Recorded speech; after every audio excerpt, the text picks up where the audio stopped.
2024. As a reminder, all participant lines will be in the listen-only mode, and there will be an opportunity for you to ask questions after the presentation concludes. Should you need assistance during the conference call, please signal an operator by pressing star then 0 on your touchtone phone. Please note that this conference is being recorded. Before we start, as a standard disclaimer from Crisil, we would like to state that certain forward-looking statements during our interaction today are based on the current understanding of the company profile and market conditions. These are subject to change based on changing policies of the company and macro environment. The company does not undertake to update the forward-looking statements or other information contained in the presentation, whether as a result of new information, future events, or otherwise. As a policy, company refrains from giving specific and quantitative guidance on its future performance. Further, in the interest of fair disclosures to investors, operational details relating to specific business segments, customer contracts will not be possible to be disclosed. I would now like to introduce you to the speakers of the call today. Amish Mehta, Managing Director and CEO, Crisil Ltd. Sanjay Chakravarti, President and CFO, Crisil Ltd. Gurpreet Chatwal, Managing Director, Crisil Ratings Ltd. Ashish Vora, President and Business Head, Crisil Market Intelligence and Analytics. Duncan McCready, President and Head, Crisil Global Benchmarking Analytics. Jan Larsen, President and Head, Crisil Global Research and Risk Solutions. Subodh Rai, President and Compliance, Risk and Compliance. Let me now hand over the call to Mr. Amish Mehta to commence the proceedings. Over to you, sir. Thank you. Good evening, everyone, and a very warm welcome to each one of you. Trust you're all doing well. I am pleased to share that during 2023 and in the first quarter of 2024, we demonstrated resilience and created significant impact through our work and sustainability efforts for our stakeholders in line with our strategy and the mission, in line with our strategy of making markets function better. The trinity of integrity, insight, and impact give us a winning edge in the market.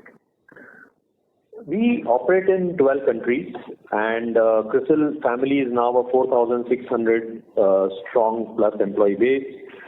We recently set up a delivery center in Bogota, Colombia for our North American clients, which has augmented our global delivery model. People are our biggest and most important IP, and we take pride in our people-first culture where diversity, equity, and inclusion form the bedrock, as underscored by our global workforce comprising 39% women and 40 nationalities. We continue to invest in talent to make us future-ready and encourage our colleagues to think entrepreneurially. Our focused efforts have led us to multiple recognitions in various forums. Crisil has been certified as a great place to work for the 4th year in a row and named among the 100 best companies for women in India. We are recognized as a bronze category employer by the India Workplace Equality Index. In a testimony to our innovation, we were named in the top 50 of the Chartist RiskTech 100 for 2024 and won in the model validation category for the 2nd consecutive year.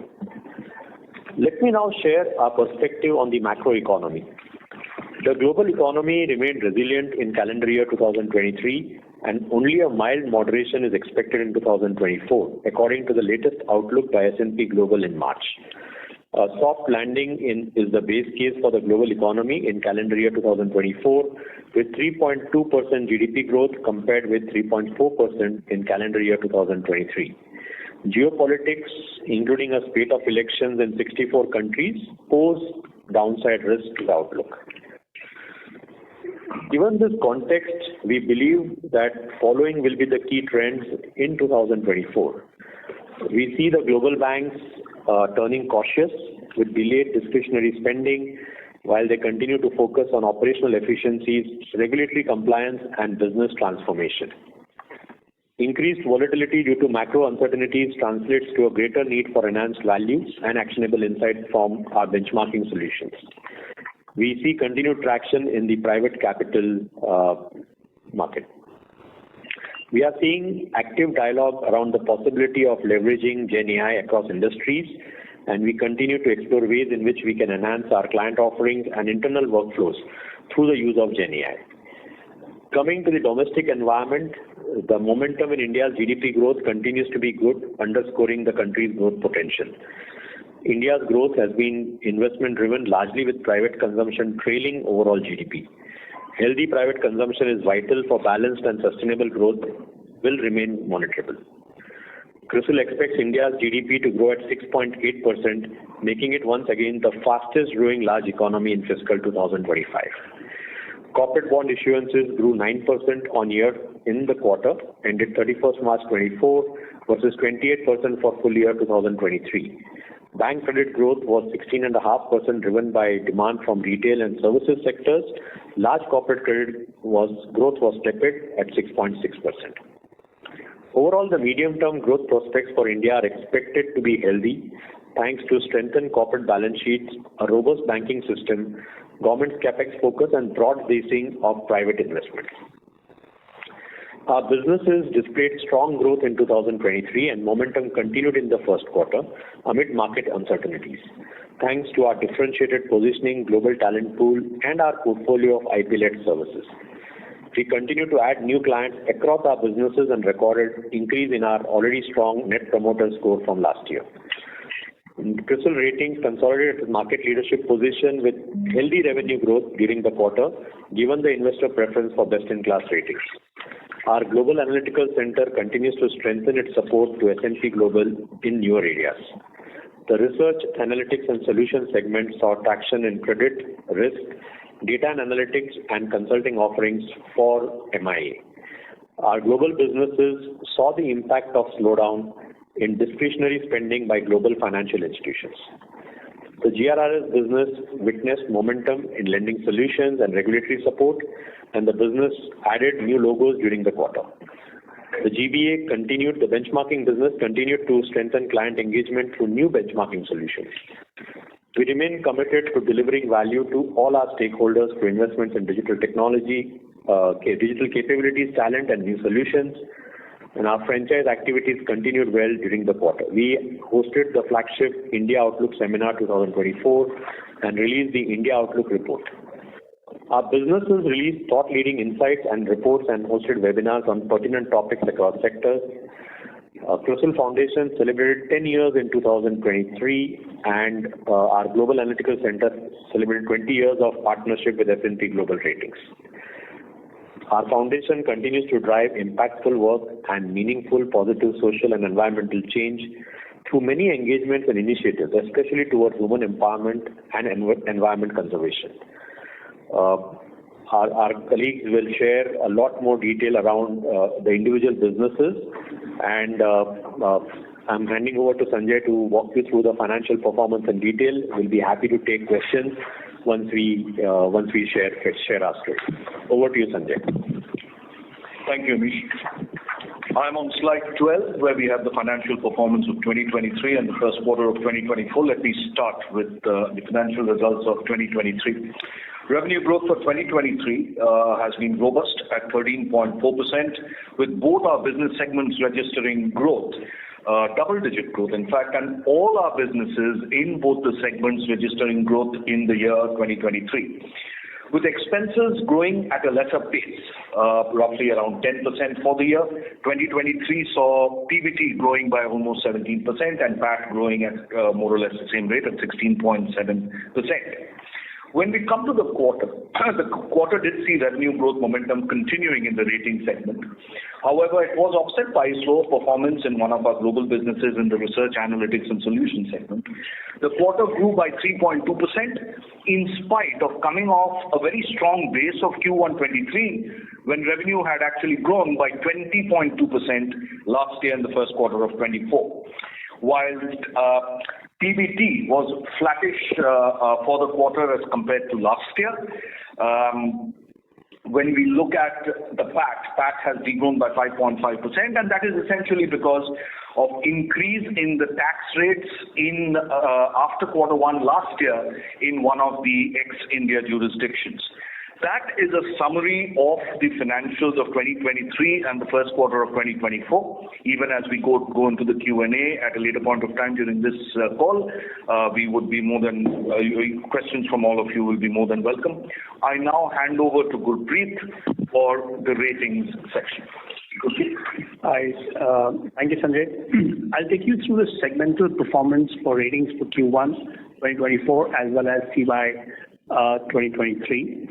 On this slide, I think we are seeing the two main drivers of the revenue pools for the rating agencies in India.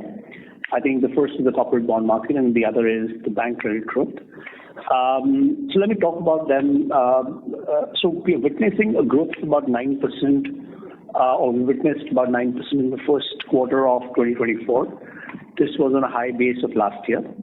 Last year, we did see a very strong growth in the corporate bond market in H1 2023, followed by a marginal decline in the second half of 2023 as the interest rates increased in the second half. The issuers and the capital market investors are awaiting a decisive turnaround in the interest rate outlook for the market to pick up in the coming year. Bank credit, on the other hand, clocked robust, about 6.3% growth by the end of quarter 1 2024, supported by growth in credit towards retail and service sectors. However, the growth in credit towards large corporates remained lackluster with about 6.6% YOY growth by the end of the first quarter 2024. The segments of bank credit that is of relevance to us grew well in last year as well as the first quarter are the services space, which is basically NBFC growth, infrastructure, and mid corporates. The Crisil Ratings estimates that the growth rate for bank credit and NBFC sector to be about 14% and 15 to 17% respectively in the financial year 2025. So we anticipate that the capital market issuances are likely to remain sluggish in the near term due to the prevailing high interest rate conditions. We anticipate the capital market issuances to revive in the second half of the calendar 2024 with softening interest rates and gradual revival of private sector capex. So let's move to the next slide. Just call out the slide number because we're on slide 15 now. On this slide, you see a segmental performance for 2023 as well as quarter first 2024 for the rating segment. The domestic ratings revenue benefited from a strong bond market in H1 2023 as we talked about and continued growth in the mid corporates in the year 2023. We saw good bank limit growth in our mid-market customers last year. In the first quarter 2024, we're seeing roughly about 12% growth, which is largely coming from surveillance fee, as well as new rating revenues from mid corporates. We continued our focus on client engagement initiatives and strengthened our leading position in the share of voice in the Indian media amongst the domestic rating agencies with our thought leadership publications and webinars. Global Analytical Center saw robust surveillance work delegation from S&P Global Rating Services. Overall, the rating segment grew by about 8.4% on year in the quarter. Thank you. Over to you, Ashish. Thanks, Gurpreet. Good evening, everyone. I am Ashish Vora and I lead the Market Intelligence and Analytics business at Crisil. Between me and my colleagues, Duncan and Jan, we will walk you through the segment performance for research, analytics and solutions. I am now on slide 17 of the presentation. As stated by Amish, we believe the India growth story remains positive. I will now talk about some of the underlying factors that are drivers for the market intelligence and analytics business, such as loan growth, financialization of savings, and capital formation. The asset quality of banks continues to improve due to lower slippages, lower write-offs backed by comfortable capitalization, and improved efficiencies in the recovery process. For instance, as you can see on the slide, the GNPAs have come down sharply from about 5.9% in 2022 to about 2.9% in 2024 or in the current fiscal. Healthy bank balance sheets and low credit losses have enabled banks to plan strategies to gain or protect market share, lend more to infrastructure, to the SME segment, to farmers, and for household asset creation. We at Crisil are working very closely with banks across the entire loan life cycle, right from opportunity identification to origination, credit assessment, and risk monitoring. Our research insights and data directly feed into the bank's internal workflow systems, and the upskilling solutions provided by Crisil One Academy, our training vertical, help ramp up core teams and improve efficiency and efficacy. Banks are also looking at digitization and automation as the way to drive growth and operational efficiency, leading to demand for Crisil's integrated credit platform that connects data, creates data marts, and automates the entire credit life cycle.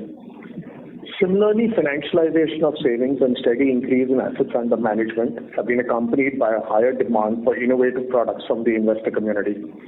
This combination has led to demand for index-linked products, need for research insights that help deliver alpha and for reaching customers through a digital interface. This has sparked demand for our services around indices, valuations, benchmarking, risk management offered to be delivered via a digital platform. I will move on to slide 18 now, and we will really talk here about the healthier corporate balance sheets and the higher capacity utilization that we are seeing in the corporate sector, which is conducive for incremental capex. Capital formation is another proximate growth driver. We expect capital investments to fire on both cylinders over the next few years as both infrastructure and industrial investments are set to increase. In the past 4 years, capex in the country was primarily driven by infrastructure expenditure, supported by the central and the state governments. Currently, we are seeing industrial sectors pick up pace with investments flowing towards both conventional and the emerging sectors. In parallel, infrastructure capex is maintaining its growth momentum. On the infrastructure side, we continue to build on our strong franchise, working with all the key stakeholders, the implementing or the nodal agencies, the infrastructure companies, and the tenderers, as well as the investors. Within the industrial capex, healthy corporate balance sheets and decadal high utilization rates across most sectors are driving capital investments in traditional sectors. For example, the net EBITDA, for instance, the net debt to EBITDA was at 1.9 times at the end of fiscal 23, down sharply from about 2.8 times about 3 years back. And as you can see on the capacity slide, capacity utilizations are trending upwards of 70% now. On the other hand, policy interventions such as the PLI scheme are helping bring in large-scale investments in emerging sectors such as electronics and semiconductors, solar PV modules, and EVs. We expect about 1.82 lakh crores of PLI incentives to be paid across 14 sectors to generate revenues of close to 30 lakh crores and capital spending of 3.2 lakh crores for this particular initiatives. Emerging sectors are expected to account for about a fifth of the total industrial investments over the next 4 years. We are building data and analytics capabilities in these new age sectors to be able to help both corporates as well as financial institutions make the right investment decisions in these growth areas. In fact, the theme of our flagship event, the India Outlook that Amish referred to at the beginning of the call, that happened in March this year, was the emerging sectors, the 3 E's, electronics, EVs, and energy. The insights from the event covering India's current presence in the value chain, investment opportunities, global comparison, and policy interventions were all well appreciated by the senior leaders across the industry. I will now hand over to Duncan to share the updates on the GBA business. Thank you, Ashish. Hello, my name is Duncan McCready. I joined the company in July last year, and I lead the global benchmarking and analytics business. So firstly, I want to thank you all for your time and to highlight what a pleasure it is to join Crisil at this very exciting time for the company. To help contextualize the operating environment for our international businesses, with slide 19 of the analyst presentation for background, I want to highlight that the revenue pools, the global bank's CIB divisions, has largely stagnated over the past year after a decline from 2021 to 2022. We do, however, anticipate a modest recovery in this area into 2024, but the regulatory environment and broader inflationary trends have put pressure on banks' profitability in 2022 and 2023. This has in turn increased the bank's focus on controlling discretionary spending. With that background, now referring to slide 20 of the analyst presentation, we have still managed to generate strong progress on the two key pillars of our strategy in the Global Benchmarking and Analytics division. We've increased our penetration with the global index banks through 2023, both in the existing offerings and the deployment of new initiatives. For example, Q2, one of our flagship new benchmarking offerings, created from the combination of Coalition and Greenwich products, has gained material traction through 2023, facilitated by the ongoing digitization of our end-to-end processes. We've also seen success in expanding our offerings into Tier 2 and commercial banks globally, which present a material growth opportunity over time. These pillars have together allowed us to deliver double-digit revenue growth in 2023.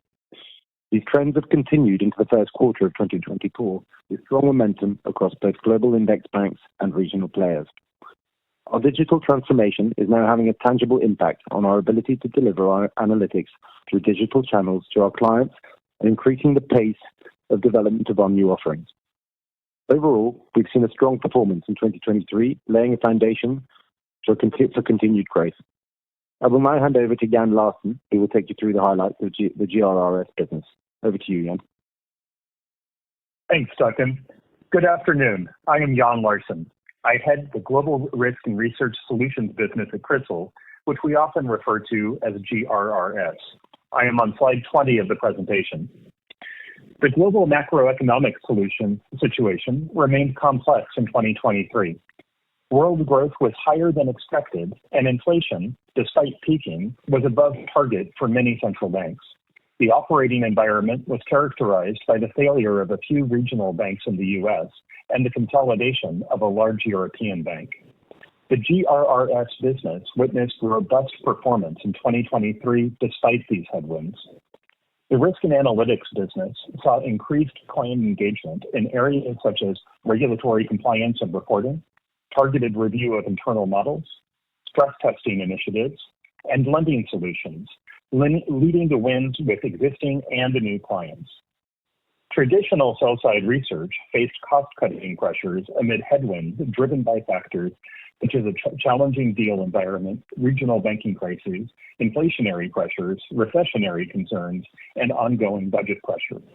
But on the buy side, strong traction was seen in research and operations, accompanied by a resurgence in demand from traditional asset managers across asset classes. There was sustained demand for ESG integration and monitoring services. Overall, the business added 29 new logos in 2023.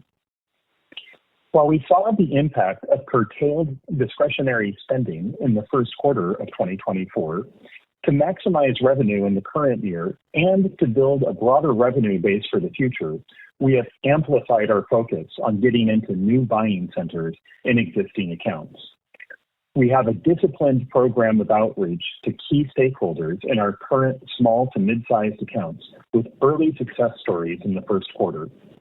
In the first quarter of the year, we also continued to see the momentum of new logo additions, including adding a large asset manager into our client portfolio.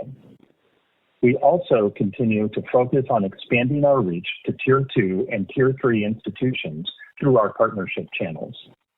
We are using Gen AI, traditional AI, and machine learning techniques to develop new offerings as well as to create efficiencies in the delivery of our core services. Overall, the risk, analytics, and solution segment demonstrated strong growth in 2023. In the first quarter of 2024, we saw some softness due to the impact of the slowdown in discretionary spending. Over to you, Subodh. Thanks, Jan, and good evening to everyone. We are on slide 26 now. In this slide, we have summarized the key risks we foresee for our businesses. Let me commence with the geopolitical and market environment. Last year, the effect of higher interest rates resulted in growth slowdown in major economies, with the notable exception of US and India. As we head into 2024, major central banks across the world appear on the verge of loosening their monetary policies by varying degrees.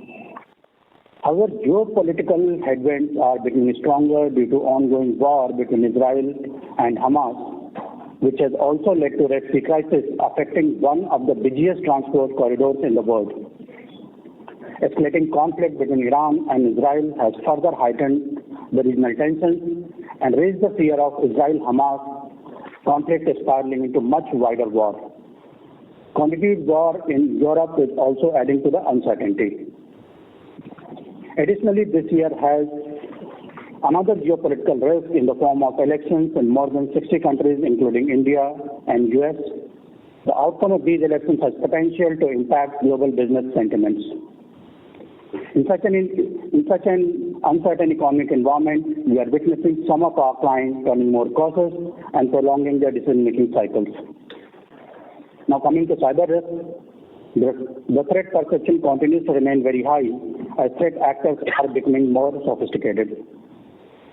As you are aware, a substantial portion of our earnings are denominated in foreign currencies. Fluctuation in the exchange rates tend to affect us both ways.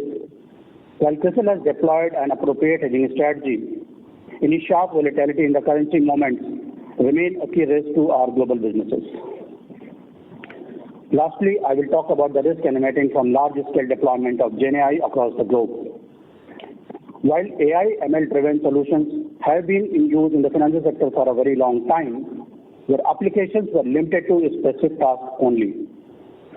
The rapid rise of GenAI has expanded the scope of its application, and for the first time, several knowledge work categories which are presently manual in nature are potentially within its reach. While the pace of adoption among our clients is relatively slow, the nature of our flagship businesses is intellectual property driven. We continue to monitor the space closely. On the positive side, GenAI also presents potential business opportunities for Crisil. Therefore, we are also working towards large-scale adoption of GenAI within Crisil to drive efficiency gains and explore new business opportunities. With this, we conclude our presentation, and now I will hand it back to Amish. Thanks, Subodh. I think, as you heard all of us speak clearly, the geopolitical environment, what happened in the global banking environment last year, and the strong growth momentum in India, the resilience of the US economy clearly demonstrates that the underlying business, based on the environment that we operate in, I think remains resilient. There have been some challenges in terms of the decision making of some of the global banking clients with what they are facing. In terms of challenges, we have seen that in the slowdown of discretionary spends, which has had potential impact on our global businesses. But we see momentum in terms of the products and solutions, the offerings that we have, the dialogue that we have with our clients, and the white spaces that we look at, the connects that we do with our key stakeholders. If you look at all the conversations, I think the underlying business continues to be robust, and we are excited about the growth strategy that we have put in place. So with that, I'm happy to open up for question and answers. Thank you, sir. We would now like to open the floor for questions. Anyone who wishes to ask a question may press star and 1 on their touchtone phone. If you wish to remove yourself from the question queue, you may press star and 2. Participants are requested to use handsets while asking a question. Ladies and gentlemen, we will wait for a moment while the question queue assembles.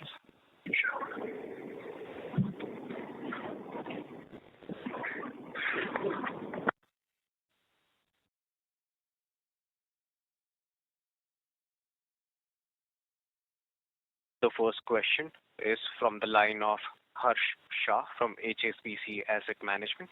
Please go ahead. Yeah, good evening, gentlemen.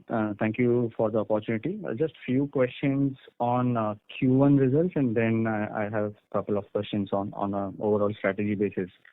That Q1, you had a heavy quarter last year, and because of which this quarter was a bit benign. On top of that, is there any slowdown that is being witnessed in this quarter, which has also led to a little bit of comparatively sluggish numbers? And if yes, will that slowdown also persist in terms of numbers throughout the calendar year 24 also? So, I think, like I mentioned, Harsh, that in the global environment, right, we are seeing some slower decision making and impact on discretionary spends by our global financial clients, which has had an impact during the quarter.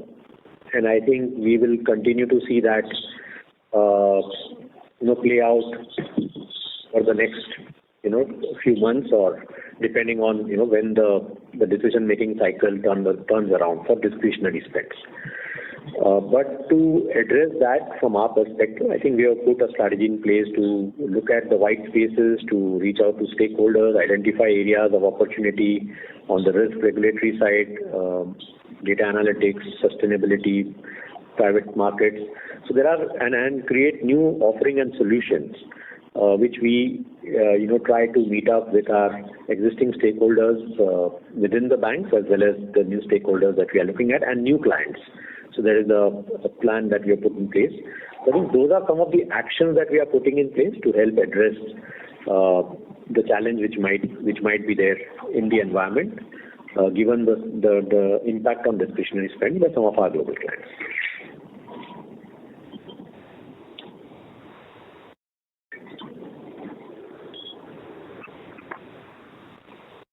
The line for the current questioner seems to have dropped from the queue. So we'll move on to the next question. The next question is from the line of Nirali Gopani. Please go ahead. Yeah, hi. Thanks for the opportunity.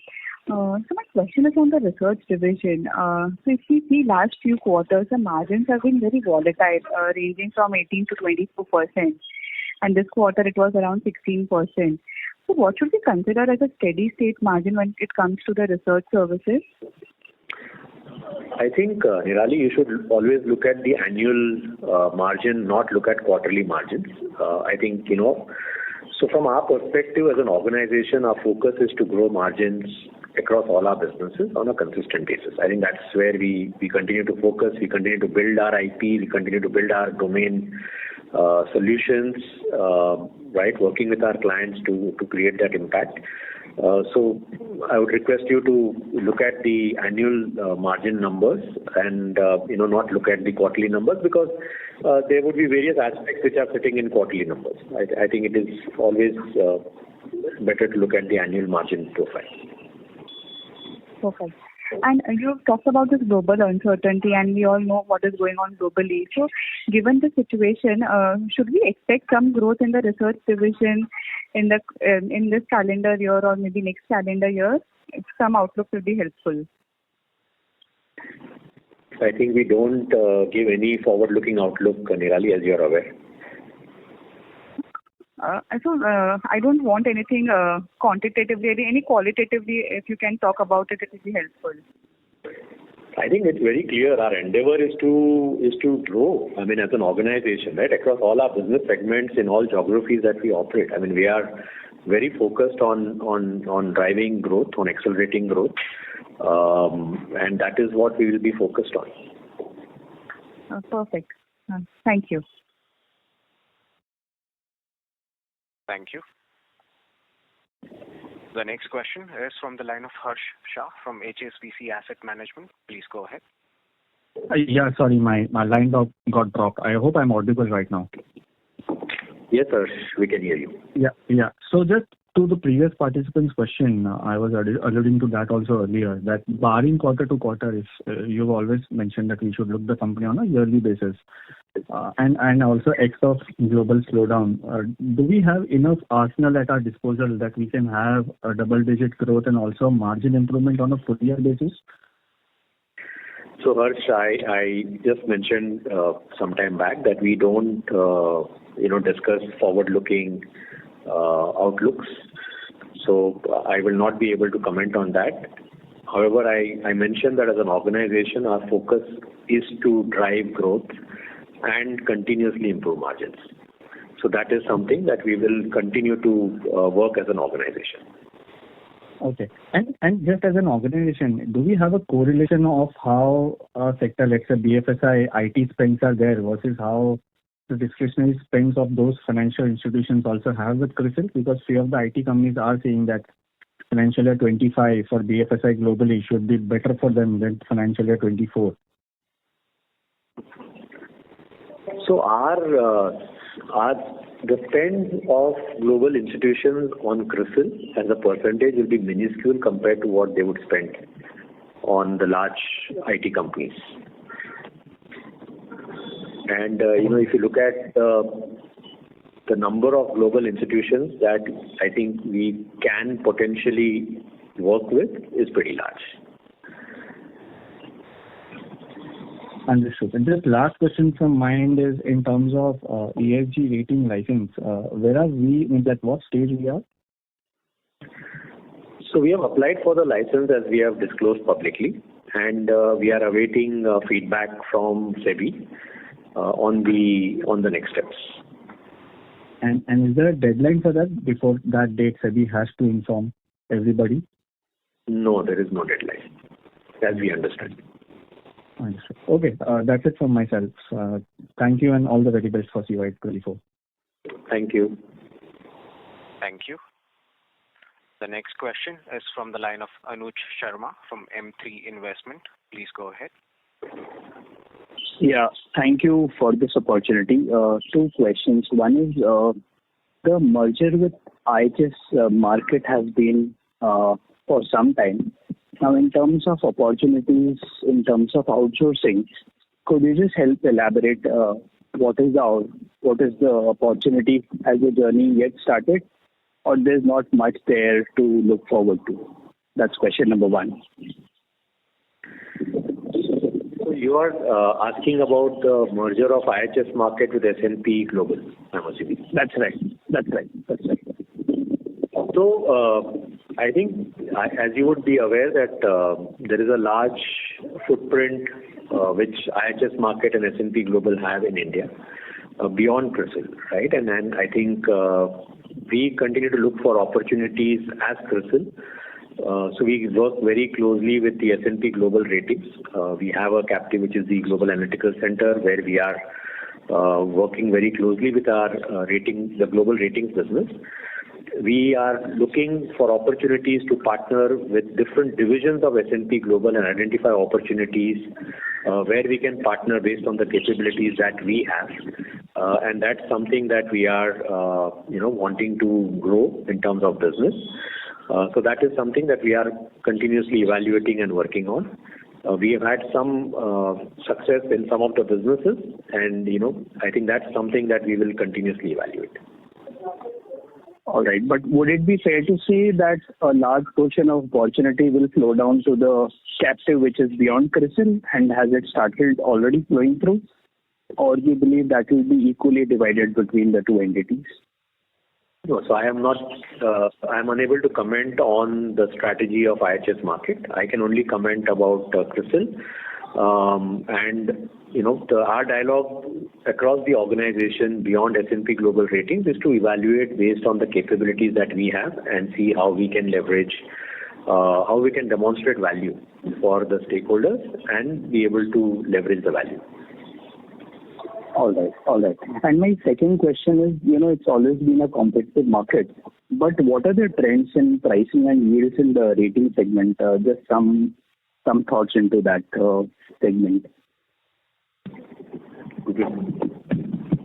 Yeah, I mean, rating has been a competitive market throughout. So I guess it isn't very different. That's. I mean, I'm not sure what you are exactly asking for. I'm trying to understand, since the pricing was very competitive due to some stability and improvement in the size of market. Are we able to see some pricing power along with the competitors? So, okay. So if the question is, yes, in a growing market, there is enough pie for everybody. So I think what we've seen, we saw a couple of very difficult years after the LMFS and the DHFL incidents. Incidentally, we didn't rate both of them. But I think that they were tough for the market. The last few years, we've seen growth in the industry across. So that has kind of created enough opportunities for everybody. All right. But if I may push on, is there the benefit is flowing down to the yields and pricing, or it is just volume as yet? I think it's difficult sometimes to strip that out because you work with existing customers. Obviously, there is an operating leverage there, and there are new customers coming in. But I would say when the market grows, I think it helps both sides. All right. Thank you so much. Thank you. A reminder to all the participants, if you wish to ask questions, you may press star and 1 now. The next question is from the line of Naisar Parikh from Native Capital. Please go ahead. Yeah, hi. Thanks for taking the question. First was, I want to understand, for last year, could you help with the split in the rating segment between bonds, bank, and beyond which directionally give us the split?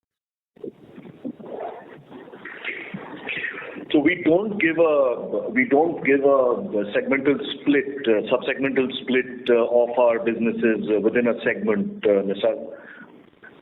But actually not also easy to do it. I mean, typically you will have, some of it is issue-based pricing, some of it is pricing which is bulk. So people will shift between bond and capital market, and sometimes it is not easy for us to put that out.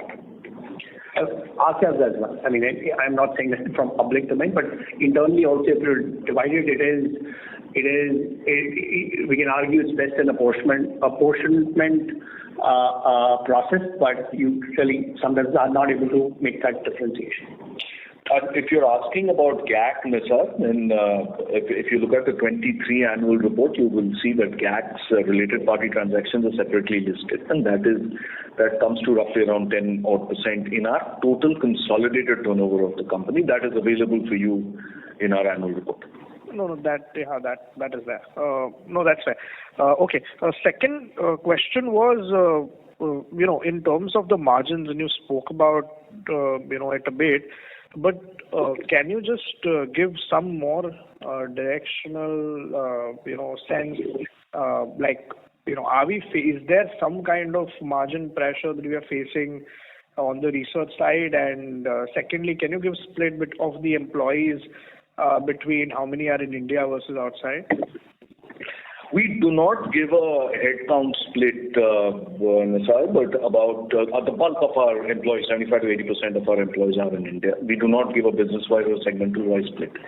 As far as margins are concerned, again, I think Amish alluded to this, that seeing one quarter on margins will not be reflective or in any way symptomatic of the underlying potential or the health of the business. So if you look at the way we performed in 22, the research segment had 21% odd margins. We had again a 21% margin in 23.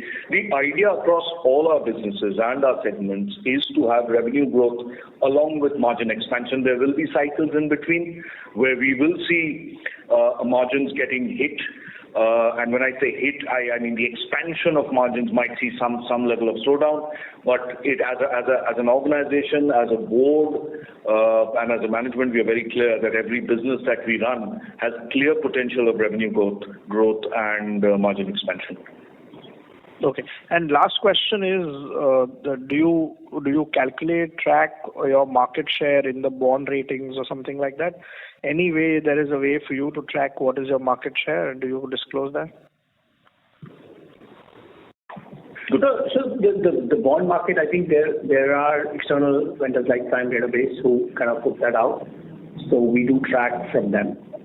The numbers, as I said, will vary based on quarters in terms of volume, etc. But on an annual basis, we typically track between 60 to 67, 68%. Between 60 to 70% is what it will move. But please understand, bond market is a dual rated market. The denominator is in 100. Okay, and bank ratings is no way to track. Bank ratings, bonds, you can identify bond, each bond there's an ISIN. You can, I mean, external agents you can do it. Bank ratings is difficult because some of the larger players can have multiple rating agencies and may not be exclusive for every loan they take. So that's difficult to track. I mean, you guesstimate, but it's difficult to track on that. Okay, thank you so much. Thank you. Participants, you may press star and 1 on your touchtone phone to join the question queue. The next question is from the line of Bhavin Pandey from Athena Investments. Please go ahead. Good evening, everyone. Am I audible?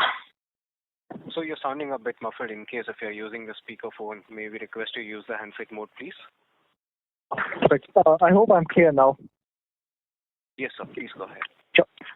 So I was just wondering, in terms, as we have cited in the annual report, the growth in terms of companies that were issuing was around 6%, and the overall growth in the market was around 24-25%. So for us to forecast specifically for the ratings business, what, in your opinion, would drive growth? Is it that both the number of issuers and the amount of issuance that they are doing would keep going simultaneously, or it could be either of the two? So your voice was muffled a bit, but if you're asking me how does the growth in revenue correlate with the bond and the bank loan market, yes. I think there are 2 or 3 levers here. One, broadly, will be the issuance volumes which are there in the market on the bond side, as well as the bank loans taken or additional limits taken by the corporates. That's one side. And obviously, also the multiplication is what you get as yield from that customer. And obviously, the third lever is you may have price arrangements with certain customers based on, because some are very large, they're based on aggregate volumes and doesn't really correlate with whether it does do bond or bank loan. I think that's the third aspect. And the fourth, which I would also say, there is a good amount of governance revenue we as rating agencies contract. So that is a good proportion of our revenue, which is independent of what's happening today in the market. Okay. But sir, what I was specifically hinting at was in terms of number of players and the quantum of issuance. Do you think is it that this whatever the total quantum is, it's driven by few select players, or do you think that over time it is changing and more number of players are also contributing to the quantum that is going up? That's right. So I think it isn't usually unidirectional. We've seen years where there were a large number of players who come to the market, and the more the number of players who come to the market, I think usually bring incremental revenue. We've seen years where actually the number of players have dipped. Over the last 2 years, we've seen increase in the number of players who are tapping the bond market per se, and so that has helped on that side. But on the other side, on the bank loan side, we've seen some of the smaller players dropping out of the market too. So the overall number of companies we used to rate as the rating agencies put together over the last 5-6 years have decreased. They've stabilized about a year or two back, but till about 2 years back, we saw numbers declining there because the smaller companies were dropping out of the ratings. Okay, that was really helpful. And secondly, on the interest rate cycle, of course, you denied giving any specific guidance, but just from a perspective that even in the worst case scenario, we start seeing a rate cut cycle come out maybe a couple of quarters from now. Would you sort of be more optimistic about this specific segment, or as you cited in the previous remark that you would want this business sort of to be independent of the market cycle? So market sector in financial industry we can't see, but let me give you a perspective. See, what we get paid for, what our revenues are linked to is aggregate borrowing in the economy. Now, if it happens in the bond side, you have the bond market as a proxy, but the company needs to borrow and the bond market isn't favorable, you go to the bank and borrow. So it isn't the fact that the interest rate cycle comes down. If the aggregate borrowing in the economy increases, yes, it will be accretive.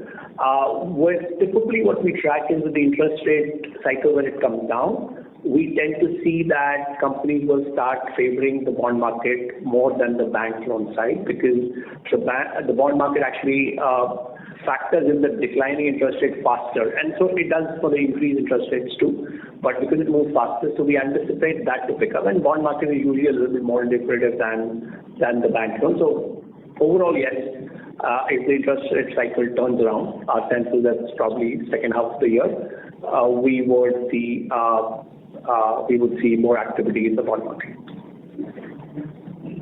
Okay, wonderful, sir. And just one last thing on the research business.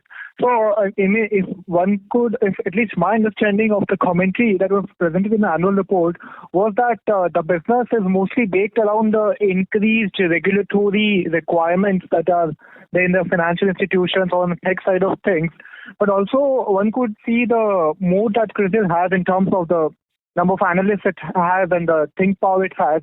So when you look at this business, is it that the regulatory requirements that would of course keep going up over time would be more gripping for the business, or is it that the think tank that Crisil has in terms of the sectoral coverage it has would also contribute to the growth? So there are three parts to the research, analytics and solutions segment out here. One is the domestic non-ratings, research, market intelligence and analytics business that we have, where we cover the entire economy to sectors to corporate coverage. In terms of research, solutions, consulting, where we work on funds and fixed income, we support the asset management industry. So there's a large coverage which happens. This is largely India, which is the non-ratings business. The second part is the global benchmarking, which Duncan spoke about, where we have benchmarking for corporate investment banks, global investment banks, for commercial banks, largely in the US and other parts of Asia and now looking at Europe. And the third part is working on the investment management firms, where we have the offering of voice of customer. So I think there are different offerings, and this is a combination of Coalition Greenwich, that's the business, where we work, and this is again another IP business that we have. The third part of the business is where we do the global research and risk solutions, where Jan Larsen is heading that business, and he spoke about it, where we do work across research for global buy-side, sell-side firms. We do work on the credit lending side. We do work on the risk and regulatory side, which you are referring to, where we support global clients on risk and regulatory, and we also support global clients on data analytics, sustainability, on change transformation, digital transformation. So I think there are a set of solutions that we work on for our clients, and depending on the need from a risk and regulatory lens, there are larger regulations coming in for global institutions. It augurs well from our perspective, because then the clients would need help, for solutions and for analysts to come and help them. Whereas if the environment becomes benign and the regulations go down, so the demand for those services will go down. But for the other part of the business that you are talking about, those parts of business will continue to grow, but they will then become largely discretionary, and I think that's where clients make calls and then look at tech spending. So if clients are able to defer a decision for a quarter or two in a tough time, they would make that decision. So I think that's the nature of the business, that depending on what part of the solutions and business you are dealing with, the stakeholder you're dealing with, you will have that impact. Okay, that was really helpful. Thank you so much, sir, and good luck for the year ahead. Thank you. Thank you. Participants, please press star and 1 to ask a question. The next question is from the line of Varun Bank from Egon Life. Please go ahead. Yeah, hi. Thanks for the opportunity. My first question is on the GSE side. So we've talked about some of the tailwinds in the GSE segment, and I think there we are also expanding scope of services. So would you say the value addition would be much higher in some of the newer opportunities vis-a-vis what we have been doing over the past many years? So I think the nature of the work remains analytical. I think we are expanding on different streams of the businesses, different areas of the workflow, if you were to look at across the different businesses that we are talking to. Within ratings itself, we have expanded towards different workflows supporting the ratings business in different areas. The nature of the work remains analytical across the stream, or support on the technology support side. I think these are the large themes that we are working on for the ratings division. And is there a way to know? How do we track this segment? How do we know if Crisil is able to add more value, because we don't know the billing rate there? How do? So here, Varun, we work on a cost plus markup model, which is benchmarked for the nature of the work that we do. Because, as you know, this is being exported, so you have transfer pricing requirements, we have other governance requirements. So I think this is something we have been working, and this is, as I said, we've done 20 years of partnership for GAC with S&P Global. So, if you want to ask me how do we measure, the fact that you have a global client like S&P Global, with whom we have done 20 years of partnership, has grown from strength to strength. We have expanded across the workflows in terms of support after starting small, right? So now we support all the geographies, we support all their products from an analytical support perspective across, on the data support side, technology support side. I think that to me is the measure of success. That, how have we expanded across the different businesses that the S&P Global Ratings have. So when they were entering into sustainability finance, we are supporting them on that, that business. So I think every new business that they would enter, question is whether we are able to support them or no, depending on the need.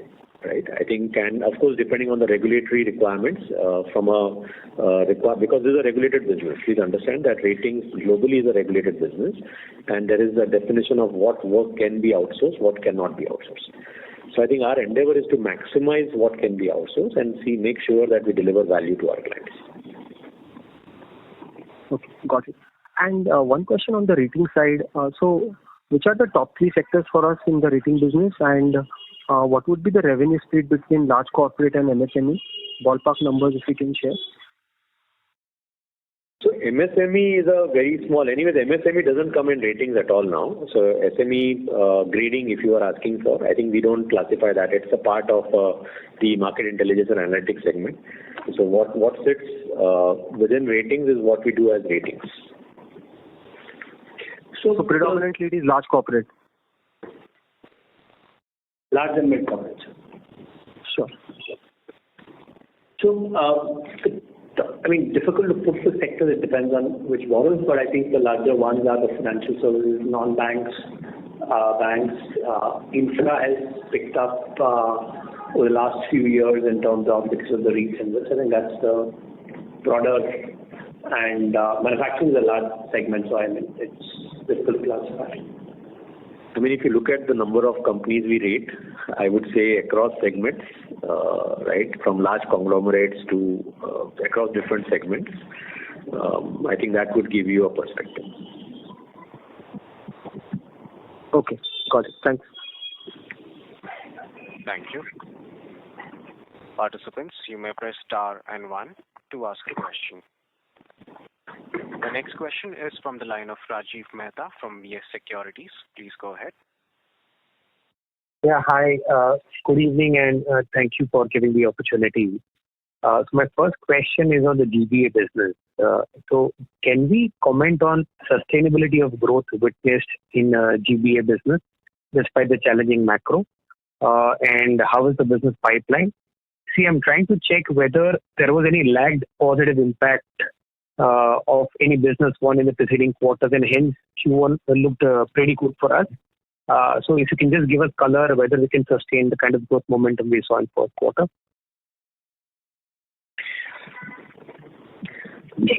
Shall I take it? Yeah, go ahead, Duncan. I'll come in as well. Please go ahead. Yeah.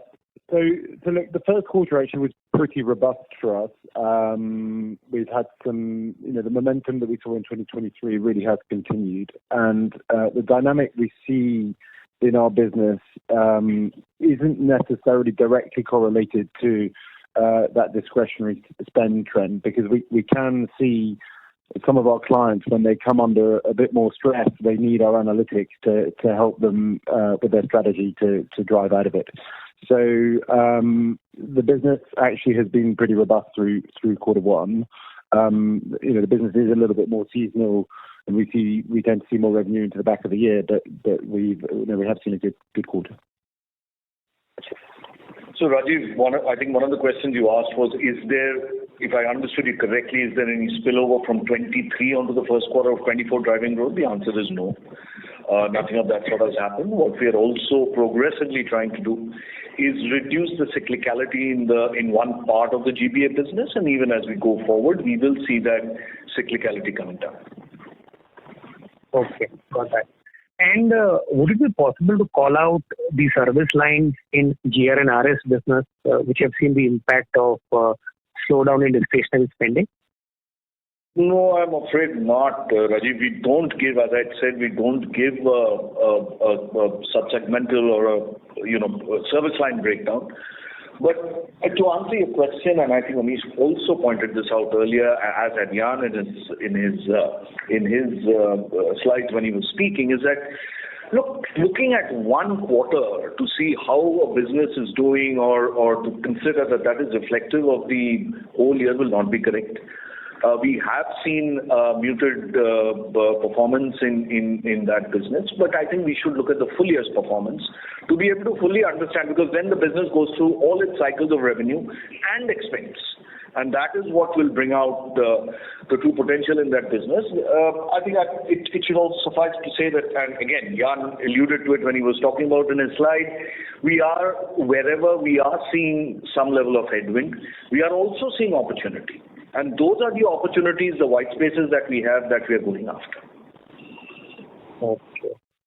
And would it be safe to assume that our wallet share or competitive position, remains intact in the GR and RS segment, and that there was no role of we ceding market position in the revenue growth rate? No, our position we still hold good. There have been certain external macro factors that have played a part. Our position holds good. In fact, our client stickiness continues the way it always has been. Okay. And just last question on margins, if you can just kind of call out the levers to protect margins if we were to witness an extended period of spending slowdown, what will be the levers that you will use to drive and protect margins? So a couple of things. One is, some of our businesses are IT businesses where they have operating leverage. Some of our businesses are services businesses where we look at what we are investing for new solutions, what we are investing on our capabilities. And there we then look for bench utilization, we look for productivity, we look for technology. So there are multiple things that we will work on to try and keep working to improve margins, in addition to, of course, driving pricing and some of the other things that we will work on. And in some cases, and if you look at our past trend, you will see that there are times when you have to invest ahead of time, right? You are building capabilities for the future. Even if you don't have business in a particular quarter, if you're going to continue to invest for a couple of quarters, you will continue to invest in capabilities, and that's where your margins might see a lower number, but the moment the revenues come in, the margins start correcting. So I think the endeavor is to make sure that we are focused on our utilization, focused on our building our capabilities for the future, focused on leveraging technology. Okay, and I think these are areas where we would continue to invest while driving revenue growth and making sure that we're doing what is right from driving productivity and efficiency. Yeah, thank you for answering all my questions and best of luck. Thank you. Thank you. The next question is from the line of Priyanka Goel from Trident Capital. Please go ahead.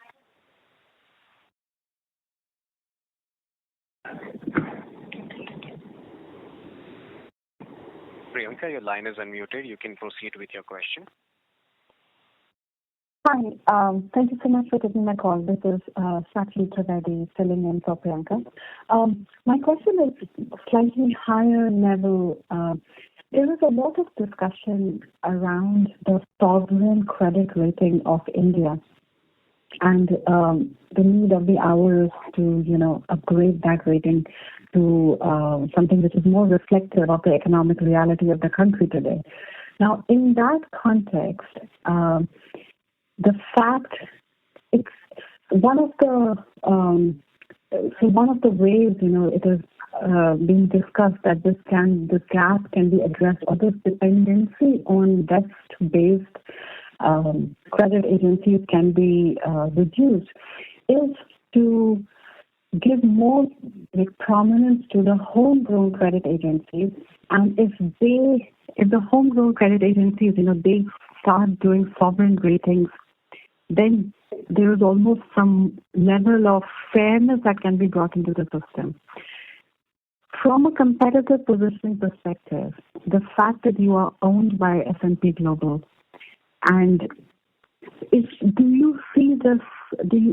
I'm curious to hear your views on the sovereign rating issue. I'm curious to hear your views on how you are positioned then vis-a-vis homegrown credit rating agencies who can actually start doing sovereign ratings while you cannot, because you're obviously owned by S&P Global.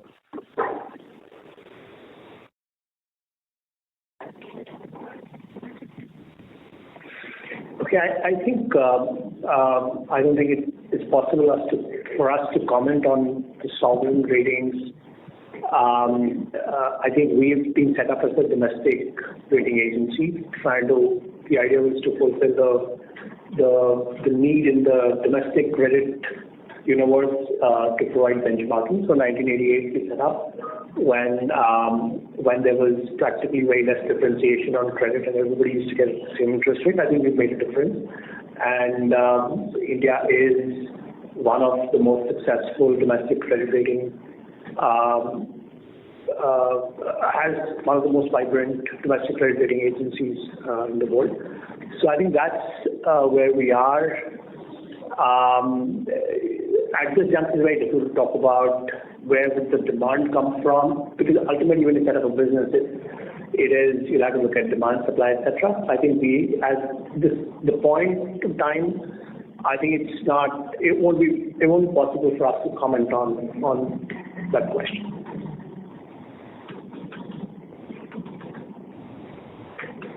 Okay.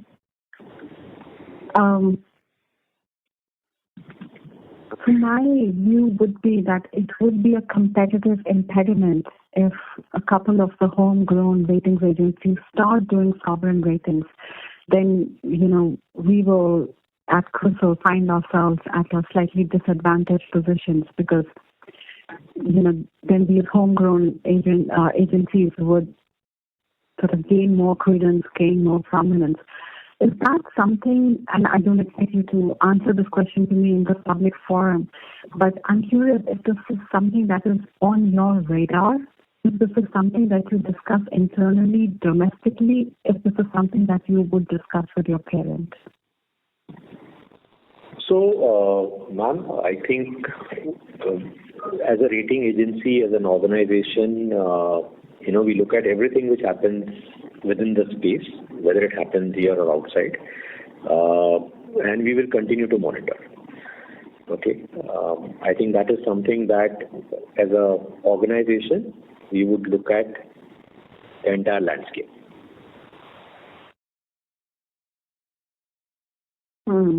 Okay, fine. Thank you very much.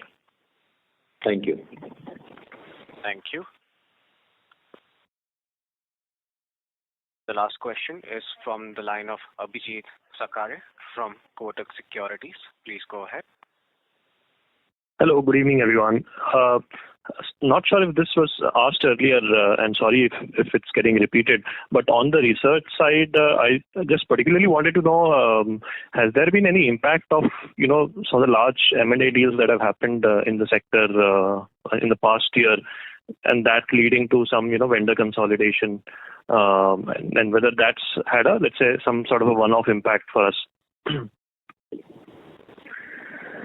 So I think we did speak around the impact from a global slowdown from a discretionary spend of global financial institutions, and I think the volatility last year, given some of the transactions which happened from an M&A perspective in the global banking industry, plus what happened in the US. In the global banking industry.